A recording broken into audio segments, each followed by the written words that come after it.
శాంతమ్మకి జుట్టంటే చాలా ఇష్టం.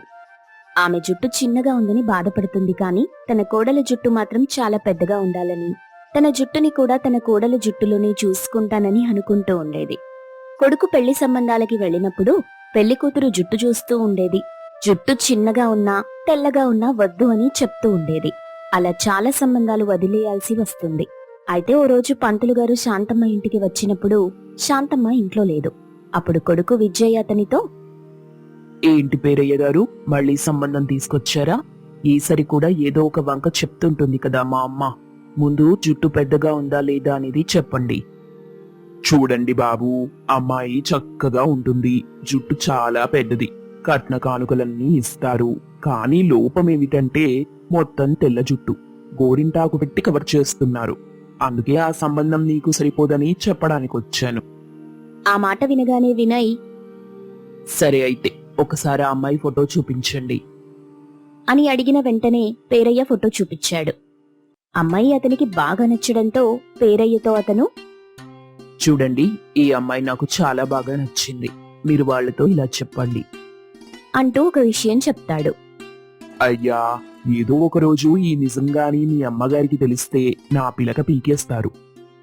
పెళ్ళైపోయిన తరువాత ఆమె ఏం చెయ్యలేదు, మీరేం టెన్షన్ పడద్దు, చెప్పింది చెయ్యండి చాలు అని అనడంతో అతను సరేనని చెప్పి అమ్మాయి వాళ్ల దగ్గరికి వెళ్లి అమ్మాయి తల్లితో, చూడండి కాంతమ్మ గారు, ఆ అబ్బాయికి మీ అమ్మాయి రోజా బాగా నచ్చింది. ఇక జుట్టు సమస్య అంటారా, అతనిదిగో ఈ హెయిర్ కలర్ కొని మీకు ఇవ్వమని చెప్పారు. దీంతో జుట్టుకి రంగు వేసినట్టే ఉండదట, నల్లగా కుర్లు బాగా ఉంటాయట అంటూ చెప్తాడు. ఆ మాట వినగానే ఆమె సరే అంటుంది. అతను వెళ్తూ వెళ్తూ రేపు పెళ్లి చూపులకు వస్తారు అని చెప్పేసి వెళ్తాడు. కాంతమ్మ తన కూతురు జుట్టుకి రంగు వేస్తుంది.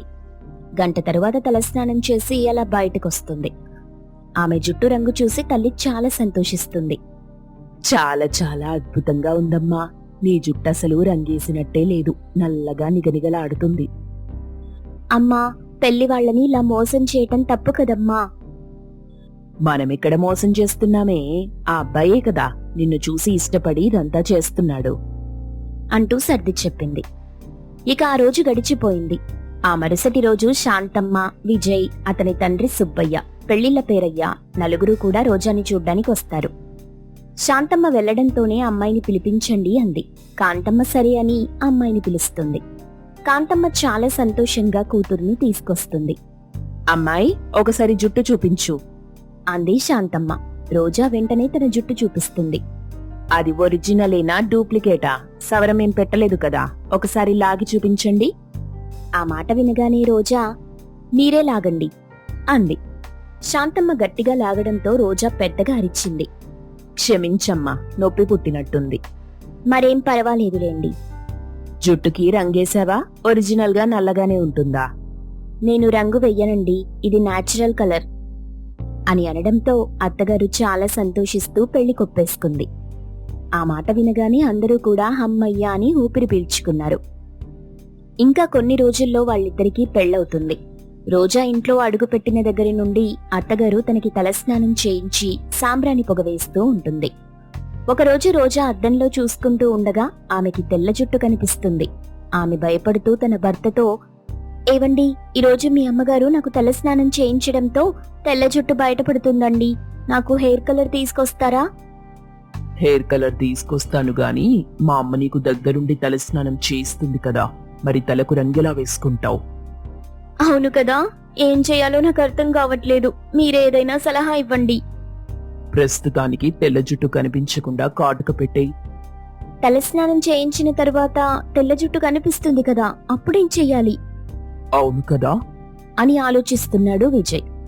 వాళ్ళిద్దరూ అలా మాట్లాడుకుంటుండగా అత్తగారు వాళ్ల గది ముందు నిలబడి, అమ్మా రోజా, తలస్నానం చేయిస్తాను, తొందరగా బయటికి రామ్మా అంటూ పిలిచింది.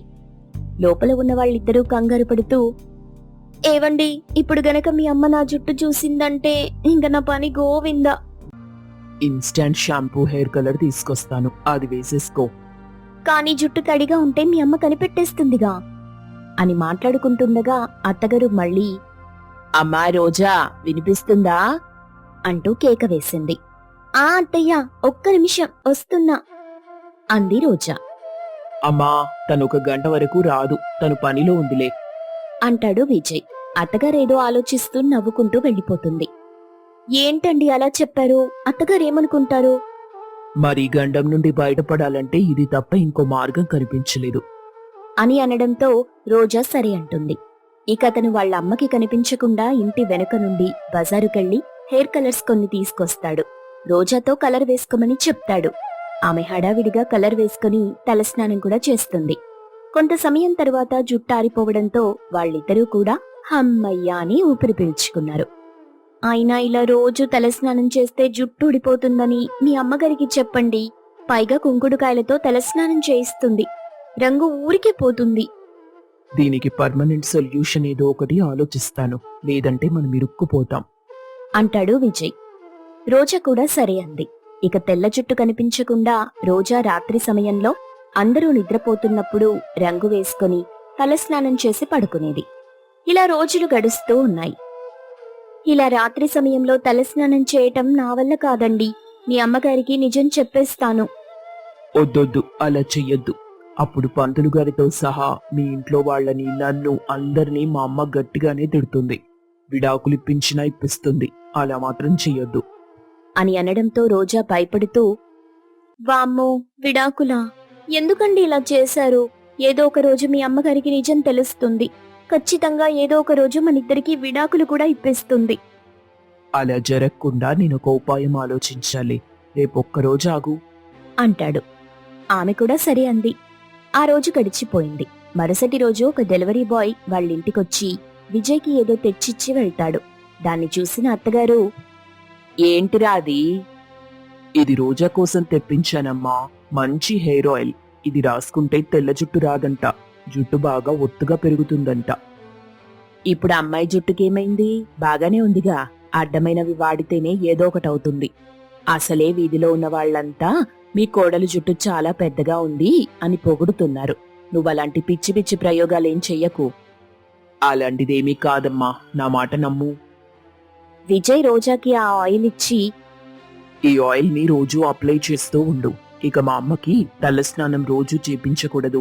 ఓన్లీ ఆదివారం మాత్రమే తలస్నానం చేయించాలని చెప్పు. ఇంకా నాకు అర్థమైంది. వారం రోజుల తరువాత తలస్నానం చేయిస్తే తెల్ల జుట్టు బయటపడుతుంది. ఈ నూనె వల్ల తెల్ల జుట్టు వచ్చిందని చెప్తారు, అంతే కదా? అవును. అప్పుడు మా అమ్మ నన్ను తిడుతుంది. నువ్వేడుస్తున్నట్టు నటించు, తర్వాత నేను కూడా కథ నడిపిస్తా అనడంతో ఆమె సరే అంది. సరిగ్గా వారం రోజుల తరువాత అత్తగారు కోడలికి తలస్నానం చేయించిన వెంటనే తెల్ల జుట్టు కనిపించడంతో ఆమె కంగారు పడుతూ, ఏంటమ్మా ఈ తెల్ల జుట్టు? రోజా కూడా ఏమీ తెలియనట్టుగా, ఏంటత్తయ్యా మీరు మాట్లాడేది అని అద్దంలో చూసుకుని బోరున ఏడవటం మొదలెడుతుంది. అయ్యో, బంగారం లాంటి నా జుట్టు తెల్ల జుట్టొచ్చేసిందేంటి? అమ్మాయిదారి నూనె వల్లే అనుకుంటా. మీ అబ్బాయికి నేను నూనె వాడనని చెప్పానత్తయ్యా. ఇప్పుడేం జరిగిందో చూడండి. బంగారం లాంటి నా జుట్టు నాశనమైపోయింది అని ఏడుస్తుంది. అయ్యయ్యో, బాధపడకమ్మా. వాడొస్తాడుగా, వాడి పని చెప్తాను. బంగారం లాంటి జుట్టు. ఇప్పుడు నలుగురికి నేనేం సమాధానం చెప్పాలి అని కంగారుగా అటూ ఇటూ తిరుగుతుంది. ఇంతలో విజయ్ అక్కడికొస్తాడు. అతను రావడంతోనే శాంతమ్మ అతన్ని ఇష్టం వచ్చినట్టు తిడుతుంది. అమ్మా, నేనసలు ఇలా అవుతుందనుకోలేదు. నువ్వేం బాధపడొద్దు. దీనికి కూడా నా దగ్గర పరిష్కారం ఉంది. ఈసారి ఆ మాత్రం జుట్టు కూడా లేకుండా చేస్తావా ఏంటి? లేదమ్మా, నేను డాక్టర్ దగ్గరికి తీసుకెళ్లి జరిగింది చెప్పి ఏదైనా జుట్టుకి కలర్ దొరుకుతుందేమో అడుగుతాను. తొందరగా ఆ పని చెయ్యి. తర్వాత విజయ్ రోజాని హాస్పిటల్ కి తీసుకెళ్లినట్టు నటించి ఒక హెయిర్ కలర్ తీసుకొస్తాడు. ఇక దాన్ని చూసిన అత్తగారు, పోనీలే అమ్మా రోజా, ఈ రంగు వేసుకొని ఆ తెల్ల జుట్టుని కవర్ చెయ్యి. ఏం చేస్తాం, కర్మ అని అంటుంది. ఆ మాట వినగానే వాళ్ళు సంతోషిస్తారు. ఇక అప్పటి నుండి కోడలికి ప్రతిరోజు తలస్నానం తప్పుతుంది. తన ఇష్టం వచ్చినప్పుడు హెయిర్ కలర్ వేసుకుంటుంది. తన ఇష్టం వచ్చినప్పుడు తలస్నానం చేస్తూ సంతోషంగా ఉంటుంది. పెద్ద కోడలు రమ్య ఇంటి పెరట్లో ఉన్న కట్టెలు తీసుకొచ్చి కిచెన్లో వేస్తూ ఉంది. అది చూసిన అత్త యశోద, ఏంటే కోడలా, కట్టెలన్నీ నువ్వే మోస్తున్నావేంటి? ఆ మిగతా 2 కోడళ్ళెక్కడా? ఏమో తెలీదత్తయ్యా, వాళ్ళేదో ఒక పని చేసుకుంటూ ఉండుంటారు. అసలే మనది లంకంత పెద్ద ఇల్లు కదా. ఏమోనే కోడలా, నాకు నువ్వు తప్ప ఈ ఇంట్లో ఇంకెవ్వరూ కూడా పని చేసినట్టు అనిపించదు. అయ్యో, అలాంటిదేం లేదత్తయ్యా. అందరూ ఏదో ఒక పని చేస్తూనే ఉంటారు.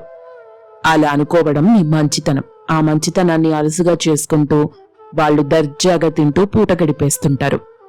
అత్తయ్య గారు, మీరలా అనకండి. ఈ మాటలు వింటే వాళ్ళు బాధపడతారు కదా. ఇలాంటి మాటలకి వాళ్ళు బాధపడితే నీకిన్ని కష్టాలు ఎందుకుంటాయి కోడలా? సర్లే, నాకు బాగా ఆకలేస్తుంది. తొందరగా ఏదైనా వంట చెయ్యి. ఇదిగో, నేను ఆ పని మీదే ఉన్నానత్తయ్యా. మీరు కొద్దిసేపు ఓపిక పడితే మీకు వేడివేడిగా వంట చేసి సిద్ధంగా ఉంచుతాను అంటూ చెప్పి రమ్య కట్టెలన్నీ వంటగదిలో సర్దేసుకుని వంట చేయటం మొదలెట్టింది. చేసిన వంటలన్నీ డైనింగ్ టేబుల్ మీద పెట్టిన పెద్ద కోడలు రమ్య, ఇంట్లో అందరికీ భోజనం రెడీగా ఉంది, అందరూ తినడానికి రండి అంటూ హాస్టల్లో స్టూడెంట్స్ ని పిలిచినట్టుగా పిలిచింది. ఆ మాట విన్న రెండో కోడలు సంధ్య, ఆహా, ఈరోజేదో చేపల పులుసు చేసినట్టుందే, మంచి గుమగుమ వాసన తడుతుంది, వెళ్ళి లాగించాలి అనుకుంటూ అప్పటి వరకు టీవీలో ముఖం పెట్టి చూసిన సంధ్య తినడానికి బయలుదేరింది. ఇంకో పక్క చిన్న కోడలైన దివ్య ఫోన్లో రీల్స్ చూస్తూ ఉంది. నువ్వు కాస్త ఆ ఫోన్ పక్కన పెట్టి తినడానికి వస్తావా అంటూ పెద్దగా పిలిచింది. ఆ పిలుపు విని దివ్య, వస్తున్నా అక్క. అబ్బా, ఇవిడేదో రెస్టారెంట్లో రకరకాల వంటలు చేసినట్టుగా ఫీల్ అయిపోతుంది అనుకుంటూ తను కూడా వెళ్లి డైనింగ్ టేబుల్ దగ్గర కూర్చుంది. రమ్య అందరికీ తను చేసిన వంటలు వడ్డిస్తూ ఉంది. సంధ్య తింటూ, ఏంటక్కా, మళ్ళీ ఆ కట్టెల పొయ్యి మీదే వండావా? నీకెన్నిసార్లు చెప్పాను, ఆ కట్టెల పొయ్యి మీద వంట చేస్తే వంటలన్నీ పొగవాసనొస్తాయని. ఇప్పుడు నేను ఈ వంటలు ఎలా తినాలి? అప్పుడు అత్త యశోద, ఏంటే, పాపం రమ్య ఒక్కతే రోజంతా అందరికీ పనులు చేసి పెడుతుంటే ఇంకా అందులో వంకలు పెడుతున్నావు. ఏ రోజైనా నువ్వొక్కసారైనా వంటగదిలో అడుగు పెట్టావా? అసలు పని చేయని వాళ్ళు పెట్టింది తినాలి, అంతేగాని వంకలు పెట్టకూడదు అంటూ కోపంగా చెప్పింది. ఆ మాటలకి సంధ్య నొచ్చుకొని, అనుకున్నా ఈ మాట ఏదో ఒక రోజు వస్తుందని. పని చేసేటప్పుడు మమ్మల్ని కూడా పిలిస్తే మేం కూడా వచ్చి సాయం చేస్తాంగా. ఒక్కతే పని చేసి మమ్మల్ని ఇన్ని మాటలు అనిపించాలా? రేపటి నుండి నా వంట మేం చేసుకుంటాలే. నాకు మా ఆయనకి ఎవరు కూడా వంట చేయాల్సిన అవసరం లేదు అని కోపంగా లేచి తన గదిలోకి వెళ్లిపోయింది సంధ్య. కాని చిన్న కోడలు దివ్య మాత్రం ఫోన్లో రీల్స్ చూస్తూ వీళ్ల మాటలేం పట్టించుకోవట్లేదు. అది చూసి యశోద కోపంగా, ఏమే చిన్న కోడలా, ఎప్పుడు చూసినా ఆ ఫోనేనా నీకు? నీ ముందు పెట్టిన ఆ కంచాన్ని ఖాళీ చేయి ముందు. ఇందులో ఏముందని ఖాళీ చెయ్యాలి? ఎప్పుడు చేసే వంటలే కదా ఇవి. ఇక్కడ ఈ రీల్లో చూడండి ఎన్ని వెరైటీలున్నాయో. Paneer, egg pulao, naan, chicken lollipops, ఆహా అంటూ దివ్య ఫోన్లో ఐటమ్స్ చూస్తూ వాటిని పొగుడుతుంది. అప్పుడు యశోదకి ఇంకా కోపం పెరిగిపోయి, నీకసలు ఇంట్లో చేసే ఏ వంట నచ్చదు కదా? ఎలా నచ్చుతుందిలే, కష్టపడి చేస్తే కదా తెలుస్తుంది వంట చేయటం ఎంత కష్టమో అని. టైంకి అన్ని చేసి పెడుతుంటే కష్టం తెలియట్లేదు. ఇదిగో పెద్ద కోడలా, రేపటి నుండి నువ్వు నీకు మీ ఆయనకి మాత్రమే వంట చేసుకో. అబ్బా, ఏంటత్తయ్యా మీరు? తనేదో తెలియకంటుంది. తెలియకనా? తెలియకపోవడానికి అదేమైనా చిన్నపిల్ల అంటూ యశోద మాట్లాడుతుండగా ఆ మాటలకి దివ్య కోపంగా, ఏంటత్తయ్యా మీరు? మన వంటగదేమో పెద్ద రెస్టారెంట్ కిచెన్ అయినట్టుగా చెప్తున్నారు. మీరు వంట చేసి పెట్టకపోతే అసలు తినడానికి ఏం దొరకవనుకుంటున్నారా? మనకిష్టమైన వంట కావాలంటే మీకు వంటగదిలో దొరుకుతుందేమో. ఇదిగో ఈ ఫోనే పెద్ద కిచెన్ అత్తయ్యా. ఏం కావాలన్నా నిమిషంలో తెచ్చిస్తారు. అయితే వెళ్ళి ఆ ఫోన్లోనే వండుకు తిను. అలాగే, ఇంకా ఈ వంటలు తినే బాధ తప్పింది నాకు అంటూ చాలా హ్యాపీగా లేచి వెళ్లిపోయింది దివ్య. అది చూసిన రమ్య, ఏంటత్తయ్యా మీరు? మీ వల్ల వాళ్ళు తినకుండానే వెళ్ళిపోయారు. పోతే పోనీలేవే, నువ్వు వాళ్ళకేం పని మనిషివి కాదుగా. చూద్దాం వాళ్ళు నిన్ను నీ వంటల్ని కాదని ఎన్ని రోజులుంటారో. ఒకే ఇంట్లో 3 పొయ్యిల అవసరమా అత్తయ్యా? అసలు కష్టమంటూ తెలిసేదే అక్కడ కదా కోడలా అంటూ యశోద రమ్యకి నచ్చజెప్పింది. మరుసటి రోజు ఎప్పటిలాగే యశోద కట్టెల పొయ్యి మీద వంట చేయటం మొదలెట్టింది. అప్పుడే రెండో కోడలైన సంధ్య ఎలక్ట్రిక్ స్టవ్ పట్టుకుని ఇంట్లోకొచ్చి అందరికీ వినిపించేలా, ఇదిగో దీన్నే ఎలక్ట్రిక్ స్టవ్ అంటారు. ఒక్క కట్టె కూడా వేస్ట్ చేయకుండా ఎన్ని వంటలైనా చేయొచ్చు. పొగ వాసన కాదు కదా, పొగ ఆనవాలు కూడా కనిపించదు అని చెప్పి తను తెచ్చుకున్న ఎలక్ట్రిక్ స్టవ్ మీద వంట చేయటం మొదలెట్టింది. అబ్బో, ఇంట్లోకి కొత్త వస్తువులే కాదు, జనాలకి కొత్త అలవాట్లు కూడా వచ్చాయి. చూద్దాం ఇవెన్ని రోజులుంటాయో అంటూ యశోద రమ్య వేసిచ్చిన దోశలు తింటూ ఉంది. ఏంటత్తయ్యా, నన్ను కూడా ఒక దోశ వేయమంటారా? అయ్యయ్యో వద్దమ్మా కోడలా, నాకా కరెంటు దోశలే మొద్దులే. ఇంతకీ ఆ చిన్న కోడలేం చేస్తున్నట్టో, చేతిలోనే వంటగదున్నట్టుగా తెగ మాటలు చెప్పిందిగా. అంటుండగా అప్పుడే ఇంటికొక డెలివరీ బాయ్ వచ్చి ఇక్కడ దివ్య అంటే ఎవరండి? అని అడగ్గా నేనే అంటూ వచ్చి డెలివరీ బాయ్ దగ్గర నుండి పార్సెల్ తీసుకుంది. ఆ పార్సెల్ ఓపెన్ చేసి కావాలని అందరి ముందు, ఆహా, ఎంత మంచి స్మెల్ వస్తుంది. ఈ స్మెల్ చూస్తుంటేనే తెలుస్తుంది ఎంత టేస్టీగా ఉంటుందో అని. నీలా గంటల గంటల తరబడి వంట చేయటం అవసరం లేదు. ఇలా ఆర్డర్ పెడితే అలా వచ్చేస్తాయి. మీకు కూడా కావాలా అత్తయ్యా అంటూ యశోదనడిగింది. అప్పుడు యశోద, నాకొద్దు కోడలా, వాడసలు ఏ ఆయిల్ వేసి చేశాడో, ఏ పిండి వేసి చేశాడో, అసలది ఈ రోజు చేసిందో లేక నిన్న చేసిందో నాకొద్దు తల్లి. అత్తయ్యా మీరసలు మారరు అంటూ దివ్య అక్కడే అందరి ముందు తింటూ ఉంది. ఇంకోవైపు రెండో కోడలు సంధ్య కూడా ఎలక్ట్రిక్ స్టవ్ మీద వంటలు చేస్తూ ఉంది. అలా ఆ రోజు ఎవరి వంట వాళ్లే తిన్నారు. అత్తయ్యా చూసారా, ఒక్కొక్కరు ఒక్కో మూలన కూర్చొని ఎవరి పనులు వారు చేసుకుంటున్నారు. చూస్తుంటే నాకిది ఇల్లులా కనిపించట్లేదు. కోడలా, చూస్తూ ఉండవే, వాళ్లే మళ్లీ దారిలోకొస్తారు అని యశోద నమ్మకంగా చెప్తుంది. ఒక వారం రోజుల పాటు ఎవరి వంటలు వాళ్లే చేసుకుంటూ తింటూ ఉన్నారు. చిన్న కోడలు ఆర్డర్ పెట్టుకుని తింటుంది. అలా వారం రోజులు గడిచాక ఈ ఎలక్ట్రిక్ స్టవ్ మీద ఏ వంట చేసినా కూడా రుచి పచ్చి లేకుండా ఉంటున్నాయి అసలు అనుకుంటుంది సంధ్య. అబ్బా, ఈ రెస్టారెంట్ ఫుడ్ తిన్నప్పటి నుండి కడుపులో ఏదో తెలియని మంట అని అనుకుంటుంది సంధ్య. తమలో తామే బాధపడుతున్నారు కోడళ్ళిద్దరు. కాని బయటకి మాత్రం చెప్పటం లేదు. ఒకరోజు పొద్దుననగా కరెంటు పోయింది. అస్సలు రావటం లేదు. దివ్య ఫోన్లో ఛార్జింగ్ లేక ఫోన్ స్విచ్ ఆఫ్ అయింది. దాంతో వాళ్ళిద్దరూ ఆకలితో కూర్చుని ఉన్నారు. అప్పుడు రమ్య కట్టెల పొయ్యి మీద వంట చేస్తూ ఉండగా స్మెల్ అలా వస్తూ ఉంది. ఆహా, స్మెల్ ఎంత బావుందో. నేనిన్నిసార్లు వంట చేసినా ఒక్కసారి కూడా ఇలాంటి స్మెల్ రాలేదు. నిజంగా మా అక్క చేతిలో ఏదో ఉంది. ఇన్నిసార్లు అన్ని వంటలు ఆర్డర్ పెట్టుకుని తిన్నాను గాని ఇలాంటి స్మెల్ ఎప్పుడూ రాలేదు అని అనుకున్నారు కోడళ్ళిద్దరు. అప్పుడు రమ్య వంటంతా పూర్తి చేసి డైనింగ్ టేబుల్ మీద పెట్టి, ఫుడ్ రెడీగా ఉంది, ఆకలిగా ఉన్నవాళ్ళొచ్చి తినొచ్చు అని పిలవగాని సంధ్యా దివ్య ఇద్దరూ ఒకేసారి వచ్చి కూర్చొని, అక్క ఆకలిగా ఉంది, పెట్టక్కా. రమ్య నవ్వుతూ అందరికీ వడ్డించింది. రమ్య చేసిన ఫుడ్ తింటూ, అక్కా, నిజంగా నీ చేతిలో ఏదో మాయుందక్కా. నువ్వు చేసినట్టుగా వంటలు ఎవ్వరూ చేయలేరు అని రమ్యని పొగడ్తలతో ముంచేస్తున్నారు. ఇక ఆ రోజు నుండి ఇద్దరు కోడళ్ళు కూడా రమ్యకి అన్ని పనుల్లో సాయపడుతూ ఉన్నారు. అది చూసి యశోద ఎంతగానో సంతోషించింది.